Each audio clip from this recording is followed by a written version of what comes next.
noite e dia, com sinais do teu poder, sem palavras proclamando Deus excelso no saber. Majestoso o sol caminha pelos céus com resplendor, exultando em seu percurso, enche o mundo de calor.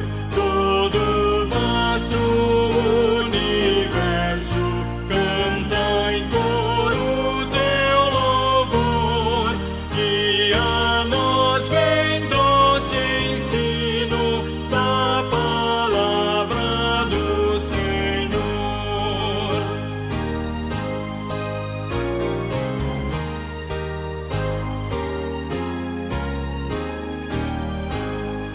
Tua lei quão preciosa, brilha mais que a clara luz, esclarece as nossas mentes e as almas, ó Jesus.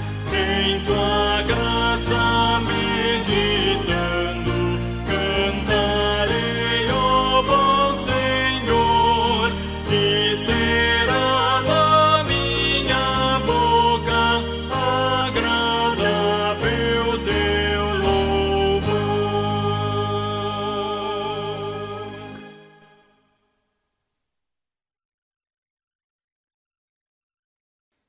Olá, meus irmãos e irmãs, a graça e a paz. Que alegria poder estar aqui novamente com vocês, mesmo de maneira virtual. O que nós sabemos não é o ideal para a nossa espiritualidade, para a nossa piedade, para o desejo de comunhão cristã que nós queremos ter. Nosso desejo é estarmos juntos, presencialmente no templo, adorando e bendizendo ao nome do Senhor. Logo estaremos. Mas enquanto esse tempo não chega, nos alegremos, celebremos ao rochedo da nossa salvação. O nosso coração se alegra. De uma ou outra forma, podemos celebrar a Cristo e podemos nos unir, agora virtualmente, para a honra e glória do nome do nosso Deus. O Salmo de número 97, se você quiser aproveitar, mesmo não estando presencialmente, mas é sempre bom ter a Bíblia em mãos, é sempre bom ter a palavra de Deus perto de você. O Salmo de número 97, um salmo maravilhoso que fala a respeito da majestade e domínio do nosso Deus, nos eleva o coração ao Senhor, dizendo o seguinte: reina o Senhor, regozije-se a terra, alegrem-se as muitas ilhas. Nuvens e escuridão o rodeiam. Justiça e juízo são a base do seu trono. Adiante dele vai um fogo que lhe consome os inimigos em redor. Os seus relâmpagos alumiam o mundo, a terra os vê e estremece. Derretem-se como cera os montes na presença do Senhor de toda a terra. Os céus anunciam a sua justiça e todos os povos veem a sua glória. Sejam confundidos todos os que servem a imagens de escultura. Os que se gloriam de ídolos, prostrem-se diante dele todos os deuses. Sião ouve e se alegra. As filhas de Judá se regozijam por causa da tua justiça, ó Senhor. Pois tu, Senhor, és o Altíssimo sobre toda a terra. Tu és sobremodo elevado acima de todos os deuses. Vós que amais o Senhor, detestai o mal. Ele guarda a alma dos seus santos, livra-os das mãos do ímpio. A luz difunde-se para o justo e a alegria para os retos de coração. Alegrai-vos no Senhor, ó justos, e dai louvores ao seu santo nome.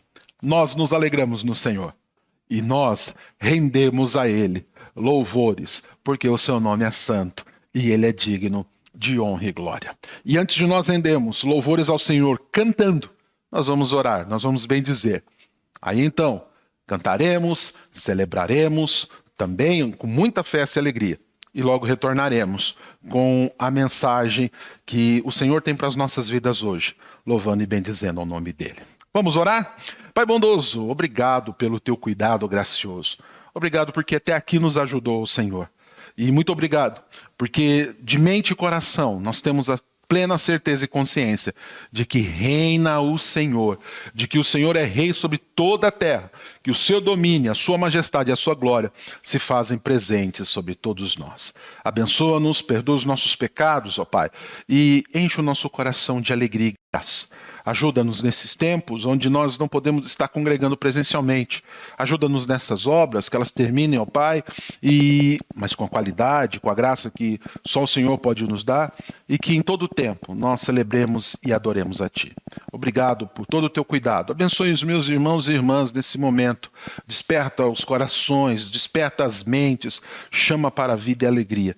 É o nosso desejo, é a nossa oração. No nome de Cristo Jesus, o nosso Salvador e Senhor. Amém e amém. Vamos agora louvar o nome do Senhor. Vamos bendizê-lo com alegria, com cânticos que exaltam ao nosso Deus verdadeiro.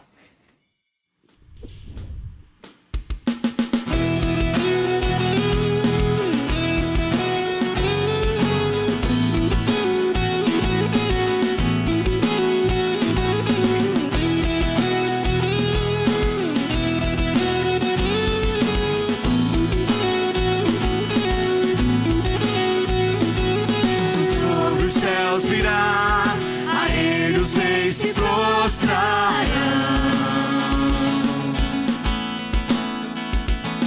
Cadeias quebrará e os corações adorarão, pois quem impedirá o Senhor?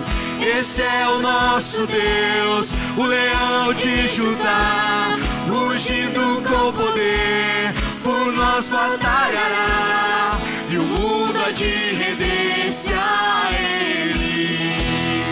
Esse é o nosso Deus, o Cordeiro imolado, seu sangue derramou por nossos pecados, e o mundo há de render-se ao Cordeiro e ao Leão, e o mundo há de render-se a Ele.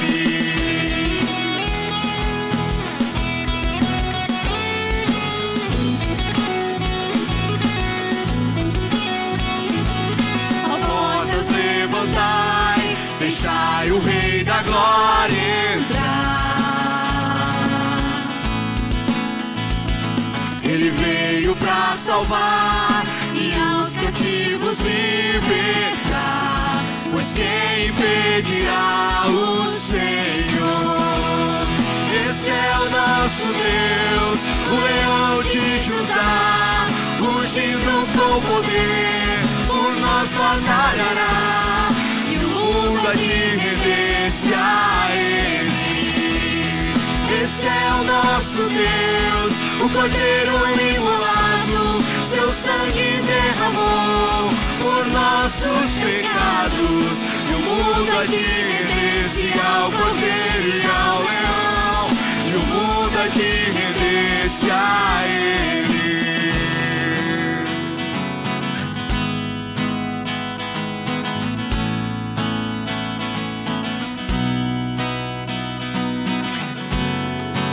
Quem impedirá o Senhor? Quem impedirá o Senhor? Pois quem impedirá o Senhor? Quem impedirá o Senhor? Pois quem impedirá o Senhor? Quem impedirá o Senhor?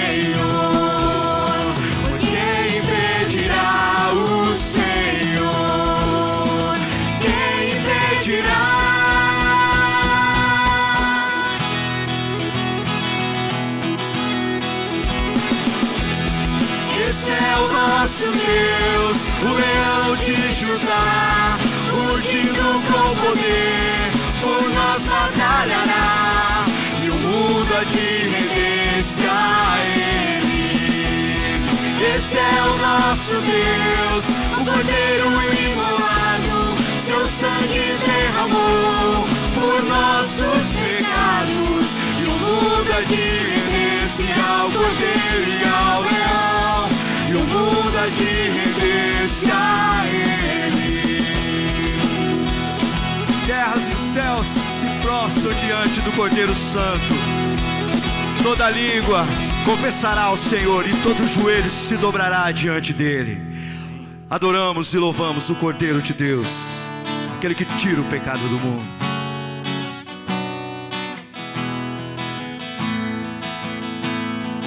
Chuvas de bênçãos teremos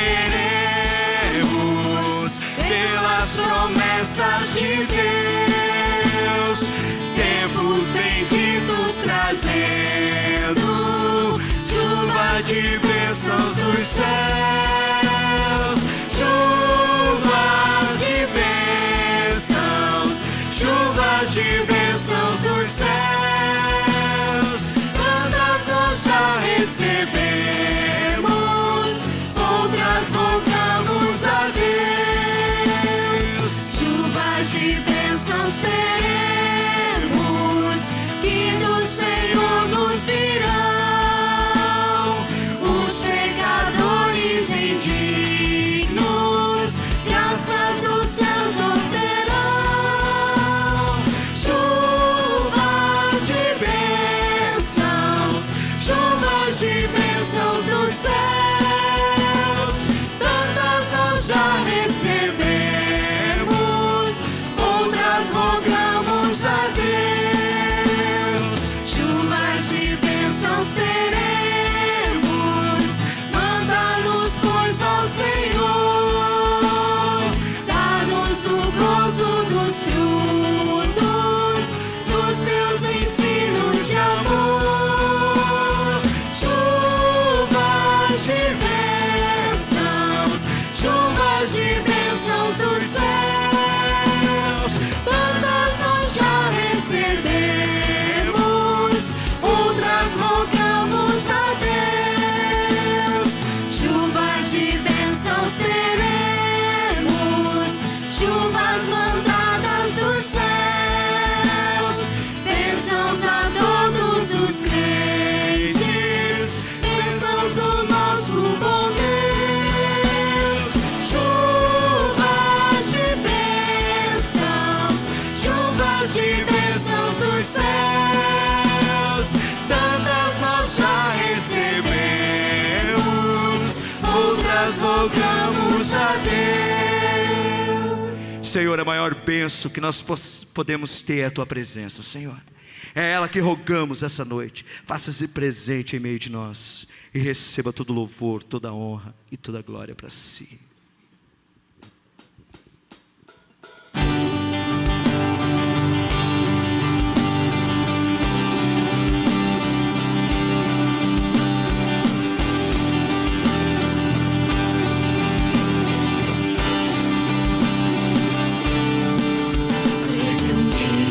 Saberei tudo o que tens pra mim, face a face te verei, rodeado de poder. Todo meu tremor se vai com a luz do teu amor, onde posso encontrar tua eterna paz, Senhor, onde flui adoração e as ruas de ouro são. Levantamos nossa voz a ti, Senhor.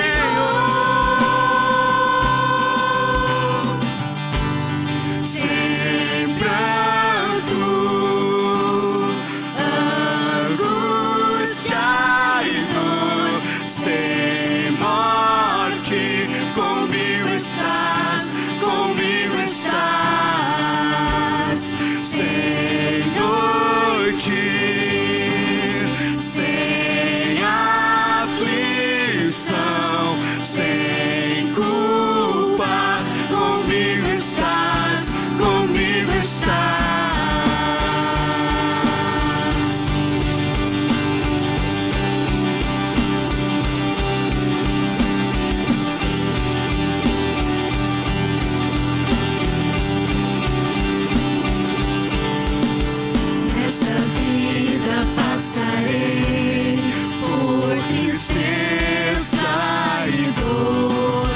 esperando ver chegar o grande dia do Senhor, quando todos vão cantar em sublime adoração, pra teu nome exaltar. Sei que o dia chegará, onde reina eterna paz, não há guerras nem temor.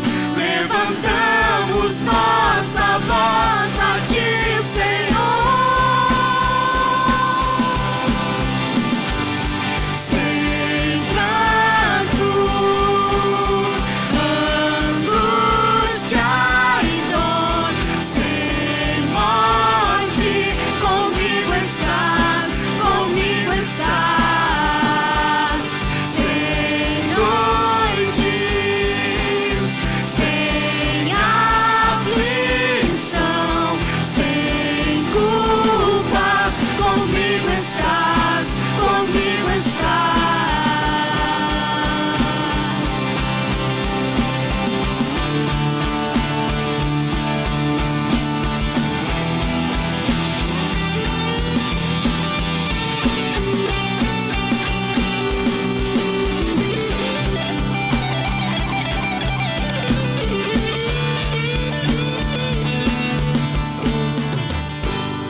O meu coração sempre dará toda a glória a ti, Senhor. Glorifica o Senhor teu Deus, meu querido irmão.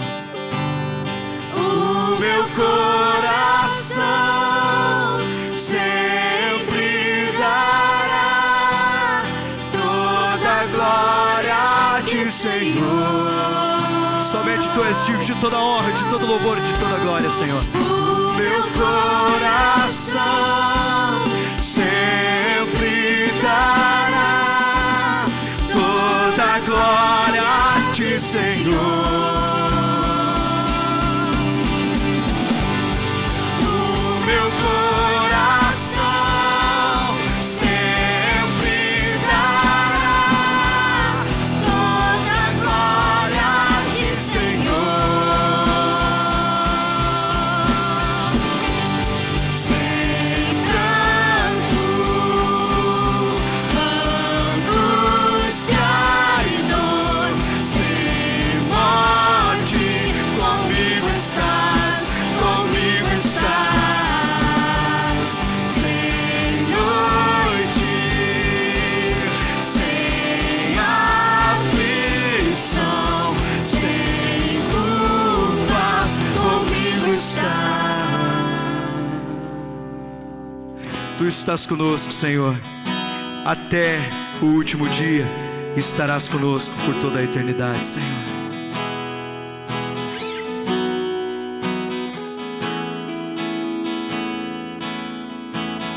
Luz do mundo, vieste à terra pra que eu pudesse te ver. Tua beleza me leva a adorar-te. Quero contigo viver. Levante suas mãos aos céus e o adore.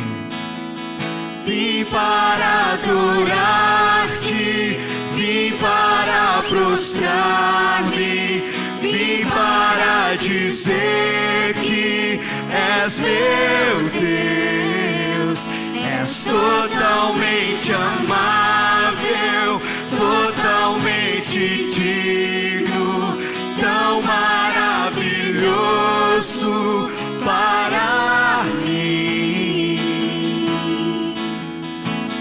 Eterno Rei, exaltado nas alturas, glorioso nos céus. Humilde vieste à terra que criaste, por amor pobre se demos graças ao Senhor.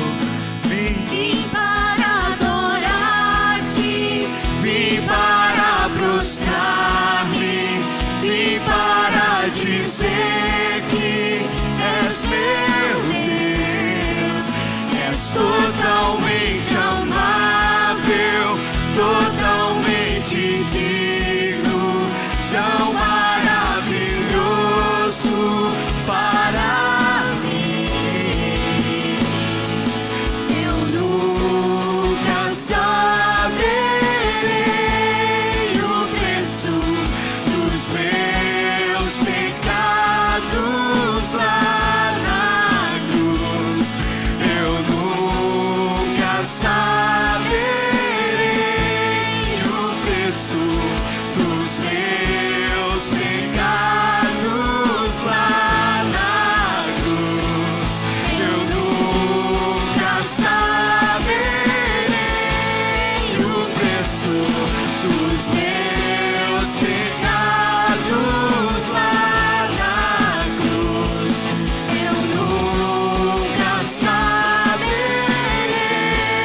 o preço dos meus pecados lá na cruz. Vim para adorar-te, vim para prostrar-me, vim para dizer que és meu Deus, és totalmente amável, totalmente digno, tão maravilhoso para mim. Vim para adorar-te, vim para prostrar-me, vim para dizer que és meu Deus, és totalmente amável, totalmente digno, tão maravilhoso para mim. Tu és maravilhoso, Senhor.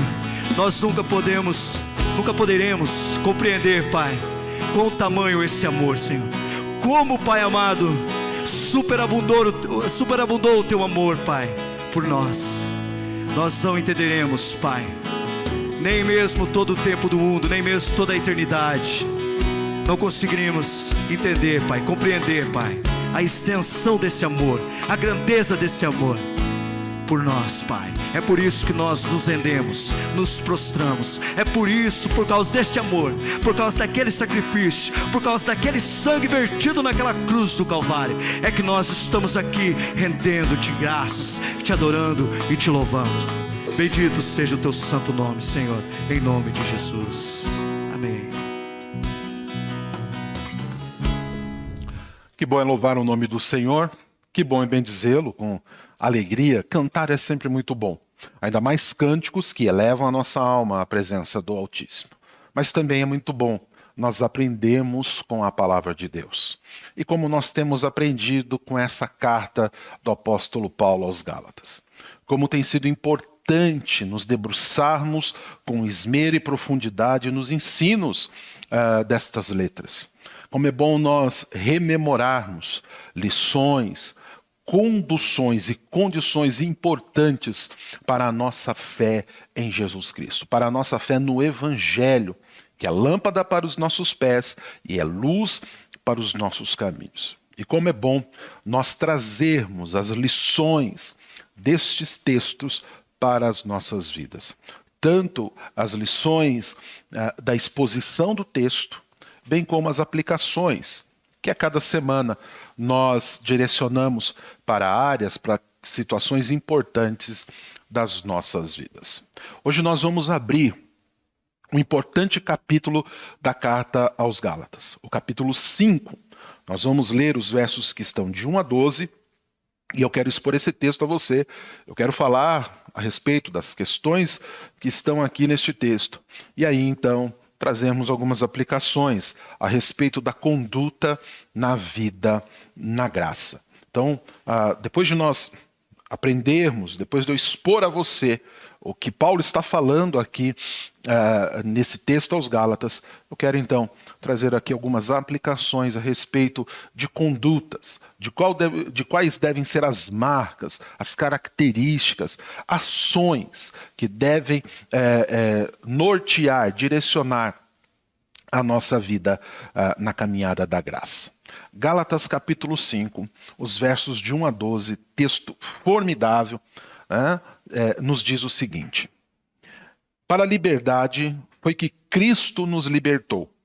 Permanecei, pois, firmes, e não vos submetais de novo a jugo de escravidão. Eu, Paulo, vos digo que se vos deixar de circuncidar, Cristo de nada vos aproveitará. De novo testifico a todo homem que se deixa circuncidar, que está obrigado a guardar toda a lei. De Cristo vos desligastes, vós que procurais justificar-vos na lei, da graça decaístes. Porque nós, pelo Espírito, aguardamos a esperança da justiça que provém da fé. Porque em Cristo Jesus, nem a circuncisão, nem a incircuncisão tem valor algum, mas a fé que atua pelo amor. Vós corris bem. Quem vos impediu de continuardes a obedecer à verdade? Esta persuasão não vem daquele que vos chama. Um pouco de fermento leveda toda a massa. Confio de vós, no Senhor, que não alimentareis nenhum outro sentimento, mas aquele que vos perturba, seja ele quem for, sofrerá condenação. Eu, porém, irmãos, se ainda prego a circuncisão, por que continuo sendo perseguido? Logo está desfeito o escândalo da cruz. Tomara até se mutilassem os que vos incitam à rebeldia. Vamos orar? Pai bondoso, obrigado por estarmos na tua presença. E obrigado por termos a tua palavra a nos ensinar. E eu peço que nesse momento o Senhor nos dê diligência e cuidado, ó Pai, no trato com a tua palavra, na exposição da tua palavra. Eu peço que, como pregador, o Senhor me use, ungindo os meus lábios, incendiando, ó Pai, com teu espírito a minha mente, tocando, aquecendo, inflamando o meu coração, para que com a unção do teu espírito, com a sabedoria que vem do Senhor, Tiago diz que todo aquele que quer sabedoria, aquele que precisa de sabedoria, aquele que almeja sabedoria, deve pedir ao Senhor, que a todos dá liberalmente, ó Pai. Eu clamo a Ti, dá-me sabedoria para expor, ó Pai, a Tua palavra, não falando nada propriamente de mim, mas, ó Pai, conduzindo o Teu povo, expondo ao Teu povo as Tuas palavras, a Tua verdade, a verdade que transforma a vida, a verdade, ó Pai, que dirige os nossos caminhos. Eu peço também que o Senhor abençoe os meus irmãos e irmãs, que nada agora venha atrapalhá-los, que nada venha perturbá-los, que nada venha desviá-los a atenção e o coração. Dá a eles, ó Pai, uma mente tranquila, dá a eles, ó Pai, um coração piedoso, dá a eles toda a diligência e cuidado, para que eles possam aprender com a Tua palavra e que eles possam, Senhor, não ser somente ouvintes e aí negligentes, mas que eles sejam operosos praticantes da Tua palavra. Nisso eu peço que o Senhor me inclua também e que eu pratique com esmero a Tua palavra. Obrigado por todo o Teu cuidado e graça que o Senhor tem dispensado sobre nós, no nome de Cristo Jesus. Amém e amém. Nós estamos, então, diante de uma nova sessão da carta de Paulo aos Gálatas. E realmente é uma nova sessão, porque aqui Paulo começa o desfecho da carta, ele começa a sessão final da carta. Os capítulos 5 e 6 são ali o fechamento da carta. E Paulo usa agora de um novo artifício, não novo no sentido de ser diferente, porque Paulo vem do capítulo 1 ao capítulo 4 fazendo uma defesa do evangelho da graça. Paulo detecta, Paulo fica sabendo que a igreja dos galeses, a igreja da Galácia, estava passando por uma inconsistência, ela estava sendo atacada, ela estava sendo, de uma maneira muito sorrateira, ela estava sendo ali atingida por falsos ensinos. E Paulo, então, vai tomar noção do que é. Sabendo que eles estavam sendo atacados por falsos mestres, que estavam tentando trazer ali uma suplementação, um ensino além do que diz as Escrituras, Paulo então se prontifica com todo o seu coração pastoral, com toda a sua sabedoria, com toda a sua diligência, ele se prontifica a ensinar e a relembrar e ao mesmo tempo a sistematizar aqueles irmãos galeses verdades do Evangelho. Então Paulo faz uma defesa dos capítulos 1 até o 4, até o final do capítulo 4, Paulo faz uma defesa muito precisa, muito coeso, uma defesa com um corpo muito robusto e uma profundidade teológica indescritível a respeito do Evangelho da Graça. Como eu já disse, quando estávamos expondo essa parte do texto, é aqui que Paulo faz a sistematização da justificação pela fé.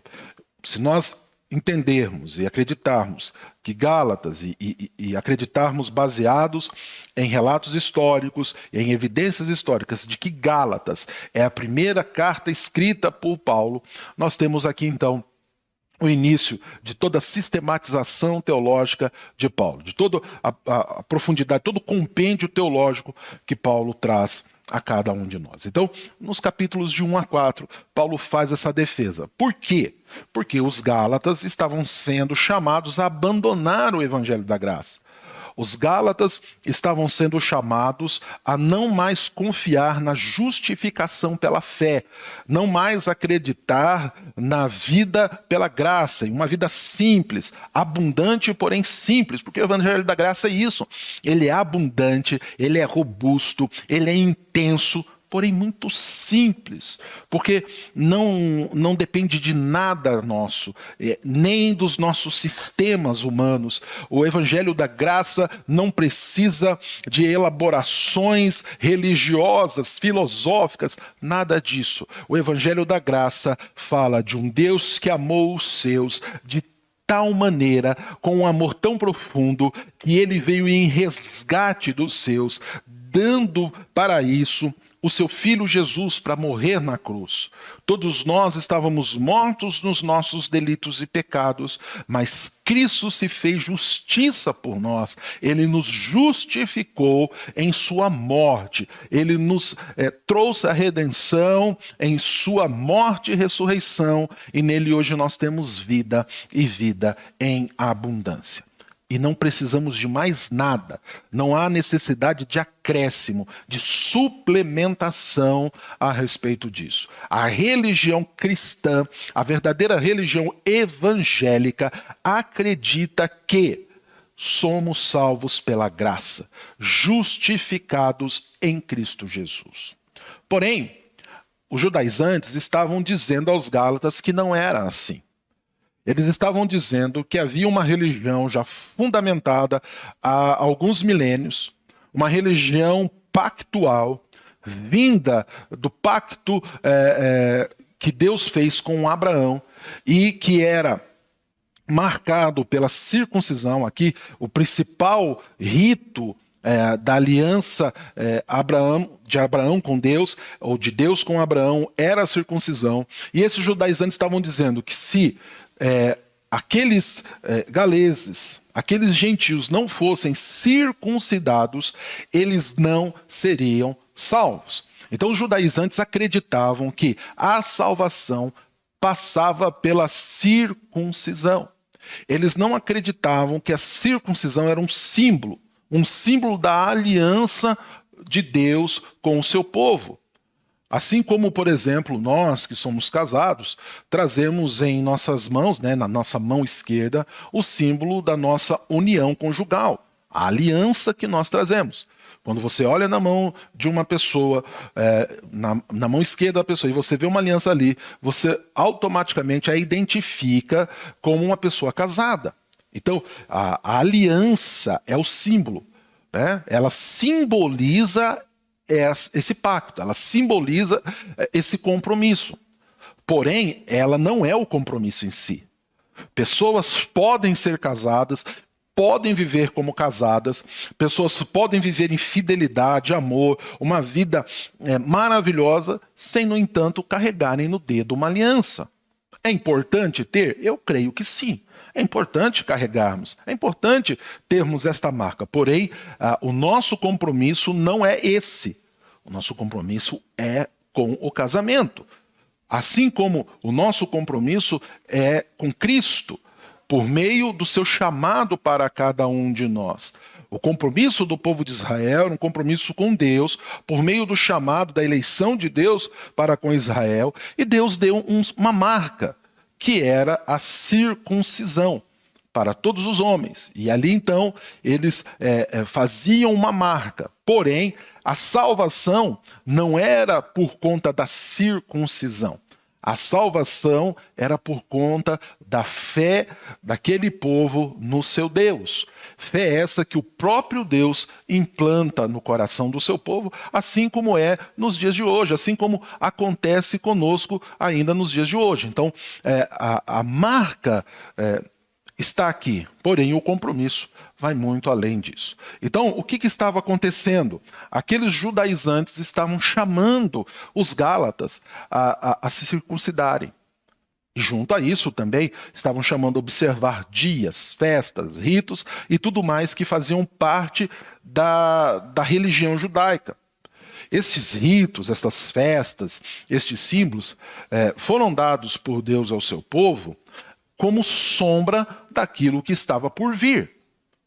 E o povo, acreditando em Deus, recebendo de Deus a fé e acreditando em Deus, era salvo. Então, desde Abraão até hoje, a salvação é pela fé. A salvação não é por pacto, aliás, não é por obra humana, por ação humana, é por pacto sim, um pacto de Deus com os homens, tá? Corrigindo aqui. Mas a salvação não depende da nossa ação. Então, eu vou lá, me circuncido e aí eu sou salvo. Não. A salvação é um ato de Deus que vem até o pecador, salva o pecador, livra o pecador, e a partir daí, o pecador assume, o liberto assume um símbolo da sua libertação. Lá em Abraão era a circuncisão. Para nós, em Cristo, é o batismo. Mas o batismo não salva, como acreditam muitas religiões, como acredita o pentecostalismo. O batismo não salva. O que salva, quem salva é Cristo. E salvos em Cristo, nós assumimos essa simbologia por meio ali do batismo. Então, aqueles judaizantes estavam estavam ensinando os gálatas a respeito disto. Então, a briga ali não era por dinheiro, a briga ali não era por liderança, a briga ali não era por números, tá? Então, não eram líderes tentando ter mais seguidores do que Paulo, ou brigando pelas igrejas de Paulo, não. Ali era uma questão de visão soteriológica. O que isso quer dizer? O que é soteriologia? Soteriologia é o estudo da salvação, é o estudo que diz a respeito da salvação. Tá? E os judaizantes acreditavam que para ser salvo eram necessários obras. E uma das obras era a circuncisão. Era necessário que o homem fizesse algo para então receber a salvação de Deus. Paulo diz que não. Nós somos salvos pela graça, não por merecimento nem por mérito próprio, mas por uma ação amorosa de Deus por meio de seu Filho Jesus. Então, é isso que está envolvido. Então, Paulo vai fazendo uma defesa. E dos capítulos 1 ao 4, então, ele sistematiza a sua defesa. A partir daqui do capítulo 5, e o texto aqui, o recorte em apreço, Paulo começa então a fazer uma exortação. Ele usa tudo o que ele disse até então para agora exortar, chamar atenção, dar um chacoalhão, um puxão de orelha nos galeses. E para admoestá-los, de maneira que eles não mudassem a conduta cristã, eles não mudassem a conduta evangélica que aprenderam de Paulo. Porém, esse texto tem algumas questões difíceis e que nós precisamos nos debruçar sobre elas. Confesso, esse texto me levou aqui a suar. Eu tive que trabalhar, eu tive que ir até ele aqui com muito carinho, com muito esmero, porque ele tem algumas questões que podem gerar dúvidas e contradições. Mas nós, à luz da sabedoria de Deus, iremos trabalhá-las. Então, Paulo começa dizendo que para a liberdade foi que Cristo nos libertou. E aí ele faz uma menção, ele faz uma conclusão a respeito de tudo que ele vinha falando até então. Nós somos libertos do pecado, nós somos libertos das leis. Leis essas que nós nunca conseguiríamos cumprir na totalidade, na plenitude. E que apontavam a nossa debilidade, que apontavam a nossa imundície. Essa era a função da lei. E Paulo fala, Cristo nos libertou de tudo isso, dessa angústia de tentarmos cumprir, mas nunca conseguimos cumprir. Ele cumpre e nos dá graciosamente, ou seja, ele nos dá um presente de agora vivermos naquilo que ele cumpriu, naquilo que ele fez, naquilo que ele conquistou. Então, nós somos libertos da lei, tá certo? E daqui a pouco eu vou explicar mais uma situação e eu volto fazendo menção dessa questão da liberdade. Então ele fala, nós somos libertos, não conseguiríamos cumprir a lei, porque ela tem exigências demais. Então, além de ser numericamente difícil, pela sua totalidade, é capaz de nós termos cumprido e daqui a pouco irmos cumprir uma outra questão e esquecermos e descumprirmos aquilo que deveríamos ter cumprido, e aí a lei vem e já nos assolapa, já nos leva à condenação. Então nós não conseguiríamos. E Paulo diz, Cristo cumpriu a lei, ele foi perfeito, e naquilo que ele fez hoje nós temos vida e vida em abundância. Então, ele nos libertou do império das trevas, ele nos libertou do pecado, e ele nos libertou das exigências incumpríveis. Nem sei se tem esse termo, se não tiver, estou cunhando ele agora. Tá? Ele nos libertou de tudo isso, e nos deu este presente de vivermos livres nele. E Paulo diz, permanecei, perseverem, pois firmes naquilo que foi dado a vocês. E não vos submetais, não se coloquem novamente, não se coloquem de novo a jugo de escravidão. Todo mundo sabe o que é um jugo, né? Jugo era aquela ferramenta, aquele instrumento que era colocado sobre o boi, né? Ou sobre os bois. Geralmente havia um boi manso, já adestrado, capacitado para o trabalho, e um boi mais novo, meio arredio. Então você colocava o jugo e você equiparava aquele mais arredio, aquele ainda inexperiente, ao experiente, ao já domado, para fazer o trabalho, né? E às vezes o mais novo, às vezes o mais arredio queria escapar, mas não conseguia porque ele estava preso, né? Ele tinha que se equiparar ao outro. Paulo fala que em Cristo nós somos libertos, não é para nós nos colocarmos segundo a nossa vontade, segundo a nossa própria consciência, novamente, debaixo de jugo de escravidão. Por quê? Porque vocês foram libertos da lei. Cristo vos deu um presente. Não joguem fora esse presente. Não abram mão de viver como livres. Tá? Paulo, no verso 2, então Paulo usa da sua autoridade, da autoridade apostólica, da autoridade daquele que implantou a igreja. Vos digo que se vos deixar de circuncidar, então ele está falando aqui aos Gálatas, que eram gentios, não faziam parte do povo judeu, então eles não eram circuncidados. Então Paulo fala, olha, conheço a religião judaica, sou rabino judeu, eu que outrora vivi debaixo de todo esse sistema, mas agora também vivo a liberdade de Cristo. Eu digo a vocês, eu que implantei essa igreja, que evangelizei vocês, eu digo, se vocês se deixarem circuncidar, e aqui a circuncisão vocês podem ver que é a situação principal, é a questão principal. Paulo não bate tanto em questões dos sábados, das questões dietéticas, né, e tudo mais, nem das questões morais. O que mais era pego aqui era a questão simbólica da aliança, né, o símbolo da aliança, que era a circuncisão. Então Paulo fala, olha, se vocês se deixarem de circuncidar, Cristo de nada vos aproveitará, ou seja, vocês não vão conseguir viver a plenitude da graça de Cristo. Não há sistema híbrido no Evangelho. Não há um sistema que coexista com o Evangelho, um sistema religioso, não.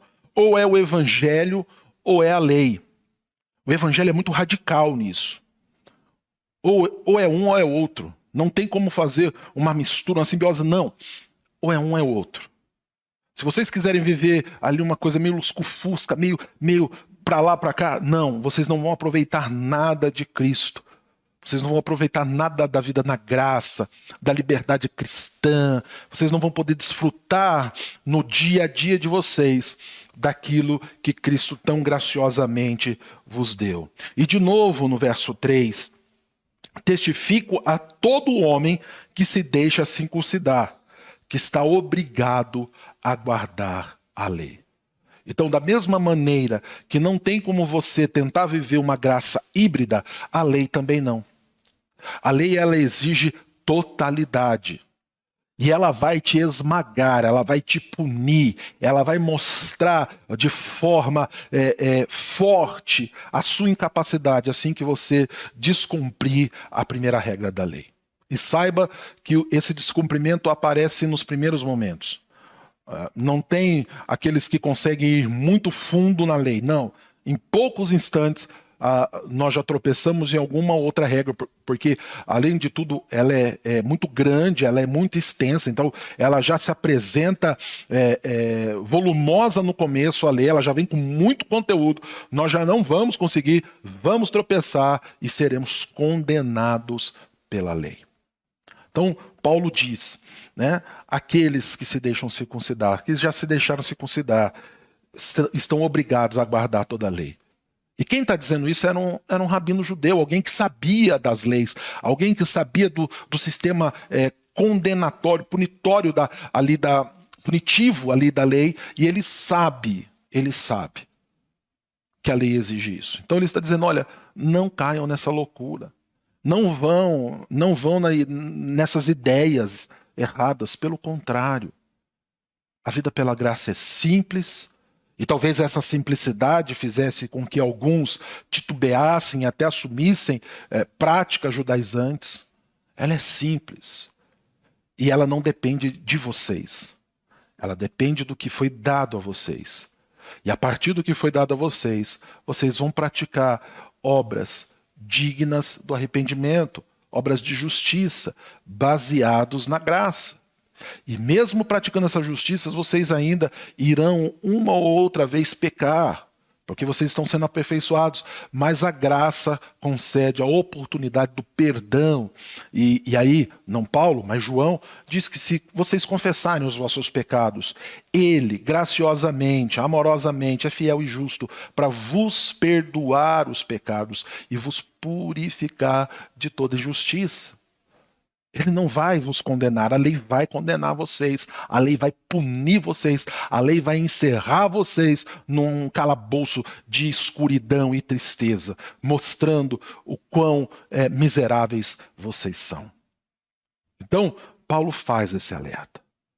E ele vem então com uma palavra pesada no verso 4. E é aqui que eu suei, e é aqui que muitos suam quando se deparam com esse texto, porque ele diz, vocês que agem assim, de Cristo vos desligastes, vós que procurais justificar-vos na lei, da graça decaístes.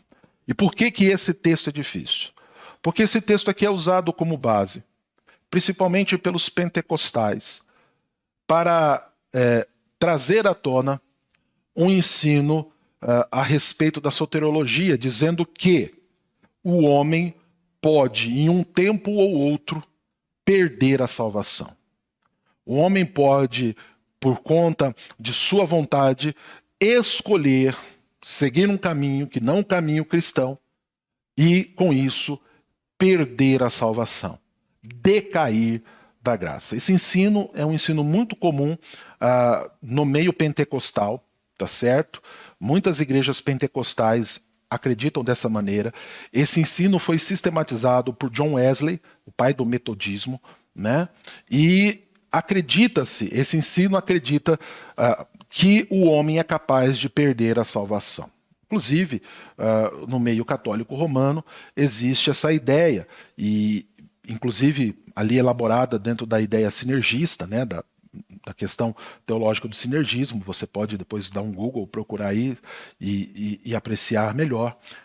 Mas há muitos que dizem, né, há muitas religiões, principalmente no meio pentecostal, que acredita que o homem pode escolher ou não a Deus. O homem pode perder por conta de suas escolhas a salvação. E eu vou dizer mais, há muitos presbiterianos que acreditam dessa maneira, muitos presbiterianos influenciados pelo ensino pentecostal e que acreditam dessa maneira. Porém, nós que acreditamos no ensino bíblico evangélico, nós que trazemos a tradição dos ensinos reformados, não acreditamos assim. Nós acreditamos que, uma vez salvo, salvo para sempre. É o que na nossa teologia, é o que para nós lá nos 5 pontos do calvinismo nós chamamos da perseverança dos santos. Ou seja, aquele que começou a boa obra em nós, ele é fiel para completá-la. Independente da nossa vontade, da nossa ação, aquilo que Deus fez, ele vai completar. O homem não é um agente ativo da salvação. Ele é passivo, ele recebe a salvação. E a partir daí ele se torna um agente ativo na santificação. Mas aquele que deu a salvação, ele irá completar. Porém, o ensino que acredita que o homem pode perder a salvação, acredita que a partir das escolhas humanas, o homem tem capacidade de hoje decidir seguir a Deus e aí ser aceito por Deus. E daqui a pouco esse mesmo homem decidir não mais andar com Deus, desviar-se de Deus e perder a salvação. Acreditando assim que o poder salvífico ou a determinação salvífica não está em Deus, mas no homem. Como disse um pregador moderno esses dias atrás, Deus tem o lápis, mas o homem tem a borracha. Então, o homem pode apagar aquilo que Deus decretou, aquilo que Deus determinou, o que biblicamente é uma heresia. Acredita-se também, e aí é uma elaboração teológica, que o homem, né, na sua inconstância, ele pode determinar os caminhos, mas nós não acreditamos assim. Nós acreditamos que Deus determina o caminho. Por quê? Porque Deus é perfeito. E aquilo que Deus faz não tem sombra de dúvida e não precisa ser mudado. Então, se Deus deu a alguém a salvação, ele não vai tirar deste homem a salvação, mesmo que este homem, em uma ou outra atitude, faça escolhas erradas. Pastor, mas e se a pessoa escolheu se afastar? Os gálatas estavam se afastando, eles estavam abandonando os princípios da vida graciosa. Por isso Paulo está dizendo que eles decaíram, eles perderam a salvação. Vamos entender bem o texto. O que Paulo está nos mostrando aqui, e por isso que você tem que atentar para o texto, já na sua tradução, e também é importante você fazer um exercício exegético, hermenêutico. É importante, se possível, você procurar uma boa Bíblia, com bons comentários, procurar os originais e entender. Paulo fala aqui, olha, de Cristo vos desligastes, vós. Então Paulo está falando a respeito de um grupo. Que grupo é esse? Esse grupo é aqueles que estavam mostrando por suas ações que nunca fizeram parte do corpo cristão. Eles conheceram a graça, eles andaram no meio dos agraciados e dos graciosos, porém nunca foram agraciados. E agora, com as suas escolhas, mostram que nunca receberam a salvação, que nunca receberam de Deus o selo salvífico. Então ele fala assim, vós que procurais justificar-vos na lei. Então ele fala desse grupo que agora estava buscando uma justiça fora de Cristo, mas na lei. Pastor, então se ele fala desse grupo, tem que ter um outro grupo, o grupo dos eleitos. Sim, olha o que diz o versículo 5. Porque nós. Então, olha, vós no 4. Agora Paulo fala de nós. E o que ele fala de nós? O que ele fala do grupo daqueles que estão em Cristo, eleitos em Cristo? Nós, pelo Espírito. Ou seja, não por vontade humana, não por decisão humana, não por determinação humana, mas pelo Espírito. O Espírito de Deus. Então, não a nossa condução, mas a condução divina, porque Deus conduz a vida dos seus. Nós, pelo Espírito, pela sapiência de Deus, pelo sopro de Deus, pelo ruach de Deus, nós, pelo Espírito de Deus, aguardamos, nós não vamos abandonar. Pode até passar uma ou outra ideia cabulosa pela nossa cabeça, o pecado nos atazana, Satanás nos tenta, porém, nós aguardaremos pelo Espírito, porque por nós não temos força nenhuma, por nós não temos condições nenhuma. Vocês que estão afastados de Deus, vocês que estão apartados de Deus, mesmo tendo conhecido a graça, mesmo estando dentro da igreja, vós que não fazem parte do corpo verdadeiro, vós que não sois eleitos, vocês vão escolher a lei. Vocês não vão fazer a boa escolha.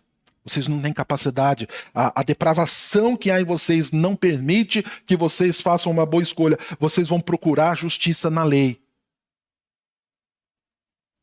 E vocês não vão estar no andar, no patamar da graça. Vocês vão ter decaído. Vocês não vão alcançar o que outros alcançaram. E saiba que essa lei nunca dará a vocês o que a graça dará aos eleitos de Deus. Porque aos eleitos de Deus, eles serão conduzidos pelo Espírito. Eles não seguirão nenhum tipo de ideia idiota, de teologia falsa, de ensino de demônios. Eles não decifrarão as Escrituras de maneira errada. Pelo contrário, eles caminharão corretamente. Por quê? Porque eles têm capacidade de si mesmo? Não, porque Deus deu a eles o Espírito. Então nós, pelo Espírito, aguardamos a esperança da justiça que provém da fé. Os que não fazem parte do grupo dos eleitos. E veja bem, não é um clube. Não é algo que eu possa fazer ou do qual eu possa participar porque eu tenho nome, posses, por conta do meu pedigree presbiteriano. Não. Não é por sistema humano, não é por ideia humana. Não é por placa de igreja, é por uma eleição amorosa de Deus aos seus, que pertencem só aos presbiterianos. Não, nunca. Pastor, há eleitos em outras denominações? Sim, é claro. Com certeza, de todos os povos, raças, tribos e nações. E esses eleitos de Deus, pelo Espírito, identificarão os erros, as heresias e abandonarão estes barcos que irão afundar nas suas idolatrias, nas suas perversões teológicas, filosóficas e tudo mais. Porque pelo Espírito eles serão conduzidos e aguardarão pacientemente, mesmo que tudo ao redor. E hoje, veja bem, o sistema teológico é totalmente, ou praticamente, todo corrompido. Mas Deus tem preservado um remanescente fiel, que tem buscado as Escrituras, viver pelas Escrituras. Que não se deixam levar por esse sistema nefasto, dessa teologia da libertação, dessa teologia da prosperidade, dessas teologias maléficas. Não, eles permanecem na Bíblia e aguardam a esperança da justiça que provém da fé. Então Paulo está dizendo, olha, vocês não vão aproveitar nada de Cristo, nada. Vocês podem até falar de Cristo, podem até colocar lá como slogan, Jesus Cristo é o Senhor, pode, mas vocês não vão aproveitar nada, porque vocês não vivem na graça. Vocês não foram justificados pela fé em Cristo Jesus. Então, Paulo está falando aqui de uma questão externa, porque a questão interna da salvação, isso não vem de nós, é um dom de Deus. Ele, aqueles a quem ele predestinou, a estes também, justificou e chamou para serem segundo a imagem de seu Filho Jesus, Romanos 8, 29.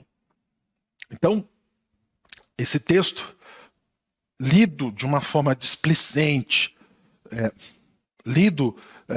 conduzido por falsos mestres, por mentes nefastas, pode dar uma má interpretação. Pode dizer que Paulo estava contrariando aquilo que ele acreditava. Não.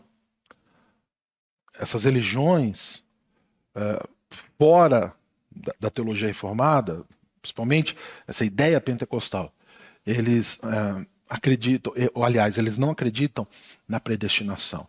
Eles não fazem uso dessa teologia bíblica e por isso eles acreditam que o homem pode escolher a Deus.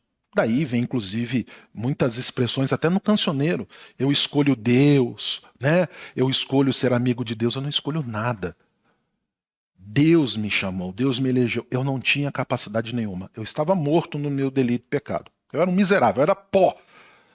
Eu era esmagado pelas exigências da lei pela qual eu não conseguiria cumprir. Deus, em seu amor, esmagou o seu filho. E por meio das suas pisaduras eu fui sarado. Você, filho e filha de Deus, foi sarado. Querer viver fora disso é loucura. É isso que Paulo está dizendo. E ele diz então no 6, porque em Cristo Jesus, nem a circuncisão. Então ele vai bater agora, ele vai falar agora aos falsos mestres a respeito dessa ideia. Então ele diz, nem a circuncisão, nem a incircuncisão tem valor algum. A aliança no casamento não tem valor algum se eu for infiel. Se eu for promíscuo, se eu for um adúltero, o que adianta eu carregar uma aliança? A minha aliança tem aqui a data do meu casamento e o nome da minha esposa, gravados aqui dentro. O que adianta eu carregar isto? O que adianta eu ter uma certidão de casamento, lavrada em cartório? Eu não estou diminuindo o valor destes símbolos, desses documentos. Mas o que adianta isso tudo se eu não for fiel? Se eu não viver segundo o propósito para o qual eu fui chamado.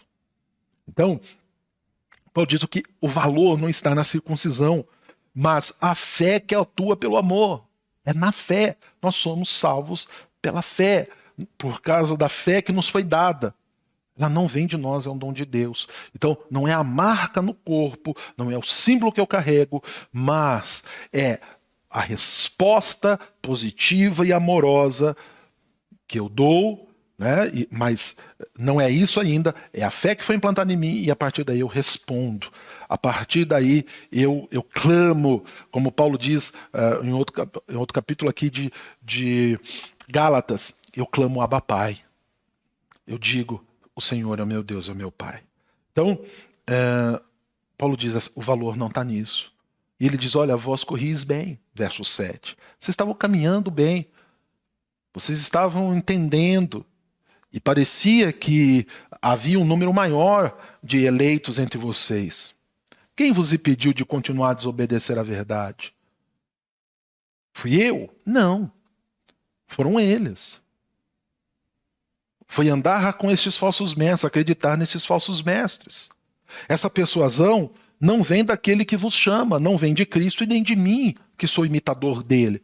Então, o errado não sou eu, o errado são eles. Se vocês têm que fazer uma escolha, e ficar do meu lado, e ficar do lado de Cristo. Vamos por aqui a ordem correta, ficar do lado de Cristo, ficar do meu lado, não do lado deles. Eles estão atrapalhando vocês. Um pouco de fermento leveda toda a massa. Vocês estão comprometendo a evangelização futura. Vocês estão comprometendo as bênçãos que o Senhor tem reservado por conta de seguir ensinos errados, de se deixar conduzir de maneira errônea. Deus não vai abençoar vocês. Deus não vai pôr a mão abençoadora sobre vocês. Porque vocês estão agindo errado. Vocês estão se deixando levedar.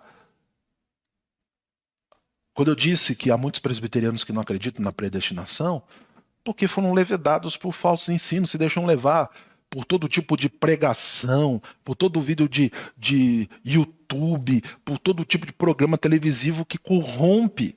Esses dias eu vi um irmão que posta conteúdo lá, reformado e teológico, colocando lá um vídeo de um pregador totalmente herege, é um coach espiritual, não um pregador da palavra de Deus, um deturpador das verdades. Colocam frases de pessoas que seguem todo tipo de imundície, né? Todo tipo de espiritualidade distorcida, não sabe discernir as coisas. Ah, mas é bonito. Há caminhos que parecem ser bons, mas no final são caminhos de morte. Mas as pessoas não discernem. Os que não receberam a luz, os que não são conduzidos pelo Espírito, os que não tiveram a mente iluminada, eles não conseguem discernir. E isso vai levedando, isso vai apodrecendo, isso vai azedando todas as coisas. Mas Paulo, mais uma vez, se dirige ao grupo dos eleitos. E veja bem, Paulo não está nominando, como nenhum homem ou mulher que acredita na predestinação vai nominar esse é eleito, esse não é, esse é predestinado, esse não é. Esse tipo de arrogância, esse tipo de jactância não faz parte de nós. Tá? Paulo se dirige ao grupo. A um grupo remanescente, de fiéis, de eleitos. E eu confio de vós, verso 10, no Senhor, que não alimentareis nenhum outro sentimento, mas aquele que vos perturba, seja ele quem for, sofrerá condenação. Então vocês vão afastar do meio de vocês, vocês vão apartar do meio de vocês aqueles que estão atrapalhando. E saibam, o Senhor pesará a mão sobre eles. Eu, porém, irmãos, verso 11, se ainda prego a circuncisão, por que continuo sendo perseguido? Eu não estou negando que a circuncisão tenha seu valor. Eu não estou negando que a circuncisão é um símbolo do pacto de Deus com o seu povo. Mas o que eu estou dizendo é que isso tudo era sombra do que estava por vir. Isso tudo se cumpriu em Cristo. Então, logo está desfeito o escândalo da cruz. Eu não estou contrariando nada. Eu não estou dizendo que a circuncisão nunca teve seu valor, nunca teve. Teve. Mas agora, Cristo é tudo em nós. Cristo é tudo em nós. Então, não venham me dizer que eu vou lá agora colar o prepúcio daqueles que circuncidaram. Não é nada disso. O que eu estou dizendo é que a salvação não vem por obras. A salvação vem de Deus por meio de seu Filho Jesus, o nosso Salvador. Então, eu não estou negando nada. Então, não me venham colocar palavras na minha boca. E ele diz então, terminando, tomara até se mutilassem os que vos incitam à rebeldia. Não só o prepúcio, mas as demais partes do corpo. Já que eles querem as marcas, já que eles querem as obras, então que se mutilem, porque só cortar o prepúcio não vai servir de nada. Então, se mutilem para ver se consegue alguma coisa. Me lembro aqui, quando eu li essa parte, eu me lembro de Elias falando com os profetas de Baal. Vai, chamem o vosso Deus, façam isso, façam aquilo. Ele não respondeu vocês? Eles zombavam, falavam, tentem mais, gritem, façam alguma coisa. Vocês querem ver o Deus verdadeiro? Joga água aqui nesse altar. Faça o que vocês quiserem. Quando ele clama ao Senhor, vem um fogo, consome até as pedras, reta até as pedras, lambe até as pedras. Porque esse é o fogo consumidor, esse é o poder de Deus e homem nenhum pode deter. E nenhum homem pode interferir nos planos salvíficos de Deus. Tá?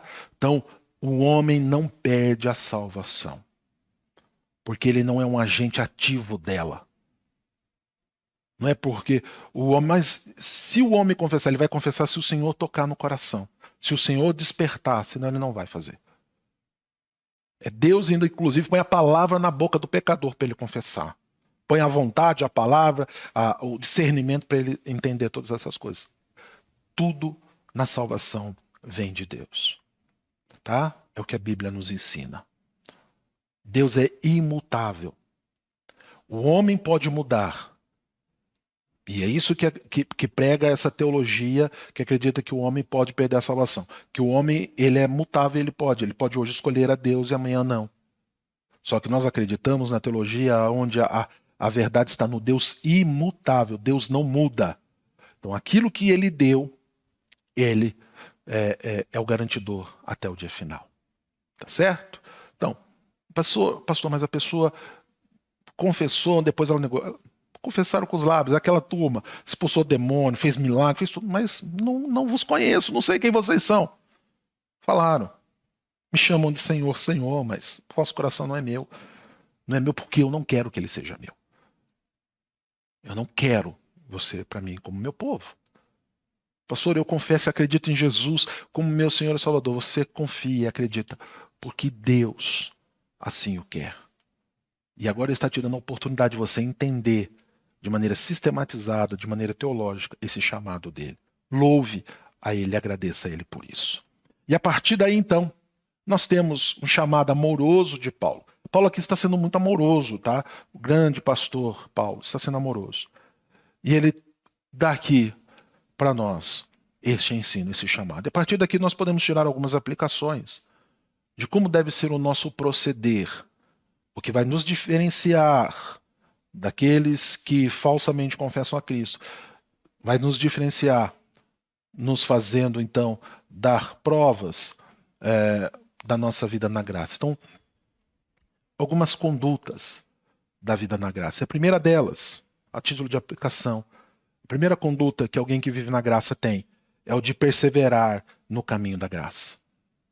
Aquele que foi chamado por Cristo e recebeu do Espírito a direção, aquele que foi confirmado por meio do sangue de Cristo, ele persevera. Paulo fala, perseverais, permaneçam, caminhem, andem, não abandonem. Pastor, então eu posso abandonar? Não, você não pode abandonar.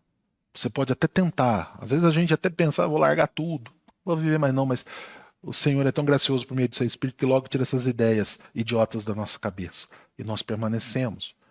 Mas o Senhor quer que nós sejamos constantes e perseveremos. Então, isso marca, inclusive, homens e mulheres que vivem na graça. A perseverança, eles perseveram, eles continuam. Pastor, e os que não continuaram? Mostram que não eram dos nossos. Pastor, há pessoas que enfrentaram tantas lutas, tantas dificuldades, percas difíceis, pais e mães que perderam seus filhos, maridos que perderam suas esposas, homens como Jó que perderam tudo. Mas eles permanecem porque estão alicerçados na graça. Perseveram e continuam e aumentam a constância, a cadência porque estão alicerçados na graça. Então, trabalhe a sua perseverança, trabalhe a sua confiança no Senhor. Uma segunda conduta daqueles que vivem na graça é o de lutar contra a religiosidade.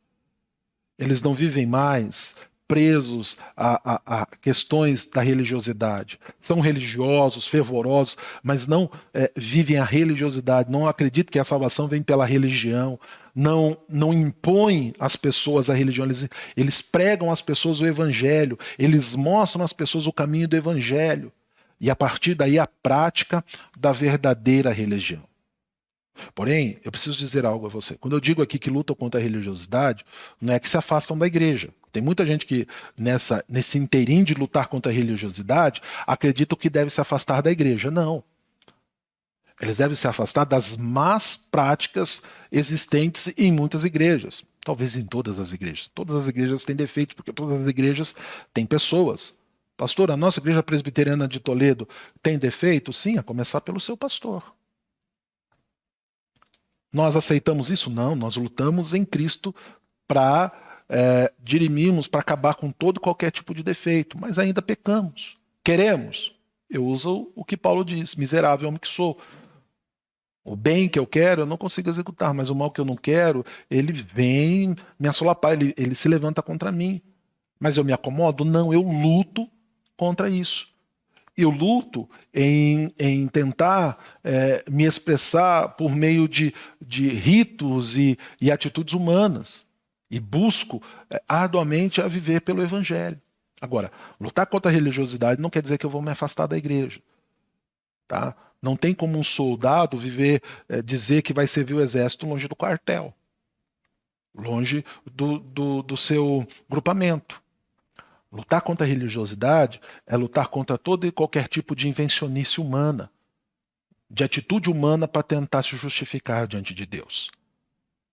Então você não precisa mais subir no monte, descer no monte, você não precisa inventar vale de sal, você não precisa inventar nenhum tipo de sacrifício para tentar se aproximar de Deus. A religiosidade inventa essas coisas, mas nós não vivemos assim.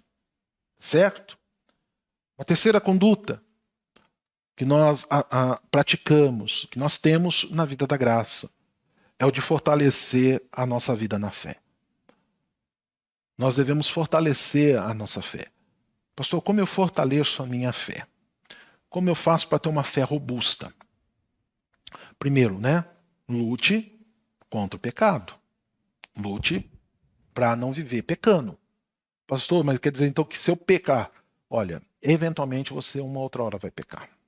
Tá? João diz que aquele que diz que não tem pecado já pecou. Nós estamos sendo aperfeiçoados. A tendência de um cristão verdadeiro é pecar cada vez menos. A tendência de um cristão verdadeiro é viver o restante de Gálatas 5. É aqui que nós vamos ver a obra da carne e o fruto do Espírito. As obras da carne e o fruto do Espírito. A tendência do cristão que se aperfeiçoa no seu Deus, que se aperfeiçoa em Cristo, é manifestar com mais sabor, com mais cor, com mais alegria o fruto do Espírito. Tá? A tendência é se diferenciar cada vez mais do mundo. É muito estranho quando nós olhamos para alguém que se diz crente e ele é mais parecido do mundo, com o mundo do que com Deus. Então, nós devemos fortalecer. Pastor, eu fiz uma pergunta. Como eu posso fortalecer a minha fé? Como eu disse na exposição do texto, o evangelho é simples. A vida na graça é simples. Como que eu fortaleço a minha fé? Já fiz uma série de mensagens, uma série de devocionais nos nossos cultos de quarta-feira. Está na nossa playlist do YouTube. Você pode achar lá, tá? Que é a respeito da espiritualidade cristã. Tá? E eu cunhei aqui alguns pilares que podem fortalecer a tua fé. Leitura bíblica, tá? Conhecimento bíblico. Não tem crente forte, não tem espiritualidade forte. Fé verdadeira e perseverante a parte das escrituras. Então, conhecimento bíblico. Eu não estou colocando em ordem de importância, tá, gente? Eu só estou puxando a minha memória aqui, tá? Mas conhecimento bíblico. Oração. Nós temos que orar sem cessar. Nós devemos buscar o Senhor. Pastor, mas eu tenho uma dificuldade de orar. Todo cristão piedoso vai ter dificuldade de orar. Porque a oração vai sujeitar a nossa carne a Deus. E a nossa carne miserável vai lutar contra. Então, orar é difícil mesmo. Tá? Não, mas muita gente vai ter dificuldade de orar porque não consegue orar dentro do método criado por muitos. Então tem que ser de joelho ali. Não, você pode orar dentro do teu carro. Você pode orar, você pode estender um tapete, um cobertor no chão, colocar a boca no pó. Você não precisa nem estender nada, você pode deitar no chão e orar. Você pode orar de joelho. Você deve orar. Leitura bíblica e oração. Tá? Terceiro, eu preciso fortalecer a minha fé, pastor. Então, ande com gente de fé. Ande com gente de fé. Tá? Se o Senhor te chamou para voar altaneiramente, você ficar como uma galinha ciscando, você não vai alcançar o teu potencial total. Eu sei que isso parece um pouco frase de coaching, né? Mas não é. Não é. É a verdade. Então, ande com gente de fé, congregue. Afastado da igreja, afastado do povo de Deus, afastado do povo da fé. Pastor, mas o povo da igreja me faz tão mal. De duas, uma. Ou eles te fazem mal porque eles vivem em santidade e mostram a imundície que você vive. Pode ser um contraste, por isso que você passa tão mal. Ou você está indo numa igreja que não é cristã. Porque uma igreja verdadeiramente cristã, e você sendo verdadeiramente cristão, vocês vão se unir. É positivo com positivo. Isso é matemática, é lógica. Agora, a igreja é positiva, você é negativa, dá negativo. Né? Então, não adianta. Você positivo e a igreja negativa vai dar negativo. Então, você precisa congregar. Esse é o terceiro pilar. Tá? Um quarto pilar que a Bíblia nos mostra é a prática dos jejuns verdadeiros. Daquele que, por meio do jejum, busca uma dependência maior do Senhor, uma proximidade maior com o Senhor, uma profundidade espiritual maior com o Senhor. A prática do jejum, tão esquecida. Nós vivemos num mundo de prazeres. Nós vivemos um mundo de conforto. Falar em jejum, deixar de comer, deixar de acessar celular, deixar de algum conforto. Não, então, jejum. Tá? Até para nos afastar daquilo que nos afasta de Deus. E um quinto pilar, a prática das esmolas, das boas obras, do socorro às pessoas. Financeiro, com tempo, com atenção, com abraço, com carinho, com amor. Você dá-se. A gente tem uma certa dificuldade com esse tempo esmolar, né? Com esse termo esmolar, mas a esmola é dar algo que você tem ao outro. Então você dá do seu tempo, da sua atenção, do seu dinheiro, da sua vida aos outros. Olha só. Leitura bíblica, oração, jejum, comunhão e a esmola. Coloque isso na tua vida, coloque isso na tua prática. Pastor, de onde você tirou isso? Querido, isso eu fui estudando a palavra de Deus e conheço esses pilares, tá? Eu digo que são pilares de uma piedade cristã, de uma espiritualidade forte, tá? Pastor, pode ter outros? Pode ter. Eu estou sempre estudando, né? Então é uma constante aqui. Pode ser que eu descubra outros e coloque, acrescente mais pilar, o que vai fortalecendo mais a estrutura. Mas isso fortalece a nossa fé. E fortalecidos na fé, a gente não vai se deixando levar por todo e qualquer vento de doutrina. E uma quarta e última conduta: obedecer somente ao Evangelho. Não ficar obedecendo a todo e qualquer tipo de comando, de ensino, de voz, mas somente ao Evangelho. Os Gálatas estavam se deixando persuadir pelo judaísmo, estavam se deixando persuadir pelos ensinos da lei. Não, somente o Evangelho. Somente o Evangelho. Sola Escritura. Esse é um dos princípios da fé reformada. Só as Escrituras. Então nós devemos nos aperfeiçoar no Evangelho, conhecer mais as Escrituras, buscarmos saber mais do Senhor e no Senhor. Então obedecer. Agora, só conhecer, se eu só conheço, mas aquilo não faz parte da minha vida, não passa de vã filosofia, discussões inócuas, debates que não levam a lugar nenhum. O Senhor nos chama a obedecer. A obediência. Os versos de 7 até o 12 desse texto chamam o povo à obediência. Chamam o povo a permanecer firmes. Verso 10, confio de vós no Senhor, que não alimentareis nenhum outro sentimento, mas aquele que vos perturba, seja ele quem for, sofrerá condenação. Ou seja, se vocês forem obedientes, vocês vão afastar-se e afastar de vocês aqueles que vos atrapalham. Permaneçam. Né? Sejam obedientes. Esse é o abecedário do crente. Obedecer. Obedecer. Então, essas condutas são imprescindíveis para aqueles que vivem na graça. São marcas de uma vida na graça. Perseverar no caminho da graça, lutar contra a religiosidade, fortalecer a nossa vida na fé, obedecer somente ao Evangelho. Perseverar no caminho da graça. Podemos olhar no verso 1, lutar contra a religiosidade, observamos o que Paulo diz dos versos de 2 a 4, fortalecer a nossa vida na fé, ver o que Paulo diz nos versos 5 e 6 e obedecer somente ao Evangelho, o que Paulo fala a partir do verso 7 até o verso 12. Aplique isso à sua vida. Traga essas verdades ao teu coração e você viverá a plenitude do amor de Deus na sua vida, em nome de Jesus. Oremos. Pai bondoso, obrigado pela tua palavra que nos foi exposta neste momento. Eu peço que as verdades aqui pregadas encontrem guarida no coração humano. Senhor, que essas verdades agridam somente ao pecado e tudo aquilo que nos afasta de ti, mas que desperte em nós o amor, o zelo, a perseverança, a constância e nos chame a viver mais por ti. Eu te agradeço pelo privilégio de poder expor essa palavra. Agradeço pela vida do Daniel, do diácono Daniel que está aqui comigo e que me ajuda nesse momento a levar os meus irmãos e irmãs a palavra. Eu oro, ó Pai, por todos aqueles que recebem essa pregação. Eu peço que elas sejam abençoadas por ti, transformadas em ti. Alcance aqueles a quem o Senhor quer com essa palavra e usa segundo a tua vontade. É a nossa oração no nome de Cristo Jesus. Amém e amém. Louvado seja o o eterno e santo Deus. Antes de impetrar a bênção, amados e amadas, quero dar alguns avisos, eu peço que você preste bastante atenção, tá? Nós ainda não terminamos as obras de reforma na igreja. Estamos nos pontos finais, tá?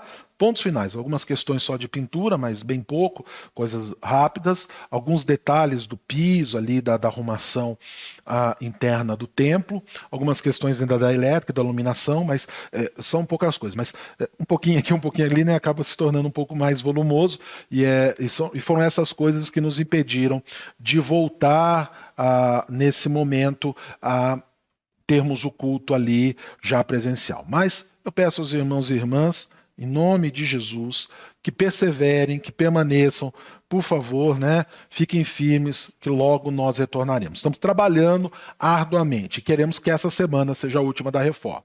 Mas eu vou dizer para você, olha, como eu disse, são imprevistos e talvez ainda não consigamos. Mas estamos lutando para isso, tá? Não é por falta de vontade. Nós não estamos usando isso como desculpa e nos acomodando, de jeito nenhum.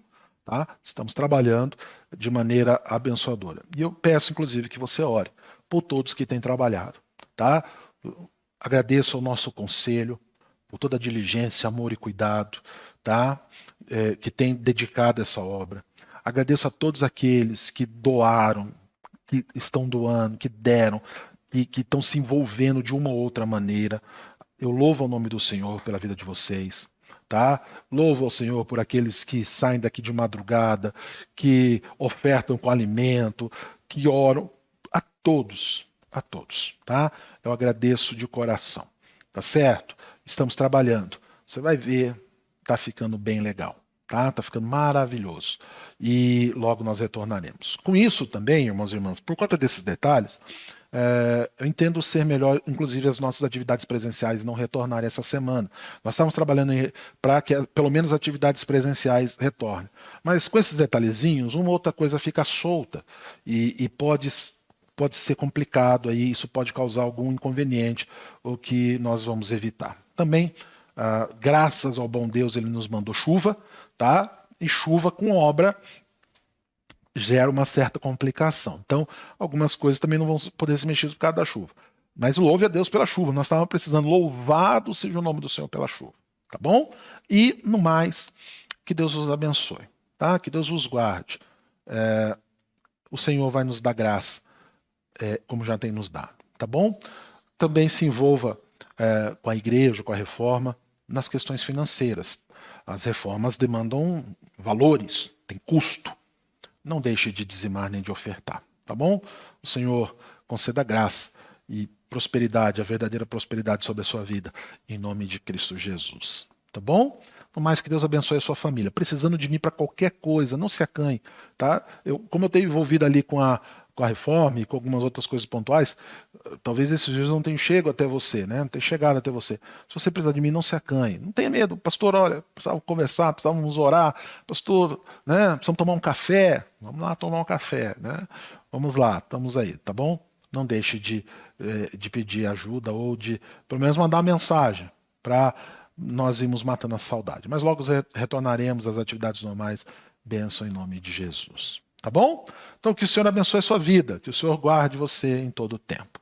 E eu quero impetrar a bênção sobre a sua vida. A bênção que nós temos aprendido na nossa escola bíblica dominical. Nós temos recapitulado a bênção araônica, onde o Senhor dá essa ordem e Arão então passa a fazê-lo. Está lá em Números capítulo 6, os versos 24 até o 26. Receba a bênção em Cristo Jesus. O Senhor te abençoe e te guarde.